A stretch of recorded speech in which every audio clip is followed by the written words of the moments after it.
আমি গ্রামের ছেলে, গ্রামে বড় হওয়া। এইচএসসি পাস করার পর আমি ঢাকা শহরে আসি। বাবা ওই আসিফ শেষে অ্যাডমিন ক্যাডারে এবার জব হয়েছে। কংগ্রাচুলেশনস নাসির। Thanks uncle. তোমার বাবা মা কেমন আছে? আমার বাবা মা কেউ বেঁচে নাই, মামা মামির কাছেই বড় হয়েছি। আমি গ্রামের ছেলে, গ্রামে বড় হওয়া। বুঝতে পেরেছি, খুবই স্ট্রাগলিং টাইম পার করেছো। সবার জীবনেই কোনো একটা কষ্টের সময় পার করতে হয়। এখন খুশির খবর হচ্ছে তোমার সেই কষ্টের দিন শেষ। কি বলেন আঙ্কেল? চাকরির টাকা তো খুবই সীমিত। এই টাকা দিয়ে কি ইচ্ছা মতো লাইফ এনজয় করা সম্ভব? না, একদমই সম্ভব না। বেতনের টাকা দিয়ে সংসার চালানো সম্ভব না। আর তুমি বেতনের টাকায় হাত কেন দেবে? এত কষ্ট করে আটখড় পুড়িয়ে এই জায়গায় এসেছো বেতনের টাকা তুলে খাওয়ার জন্য?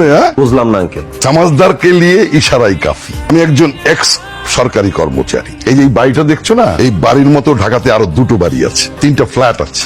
গ্রামে আলিশান বাড়ি করেছি। তোমার কি মনে হয় এসব বেতনের টাকা দিয়ে সম্ভব? না আঙ্কেল, সম্ভব না। বেতনের টাকা দিয়ে সচ্ছল ভাবে মাস পার করা সম্ভব, এত তো গাড়ি বাড়ি করা সম্ভব না। তো আঙ্কেল, আপনি এত কিছু কিভাবে করলেন? আমাকে একটু টিপস দিবেন? আরে ট্রিপস দেওয়ার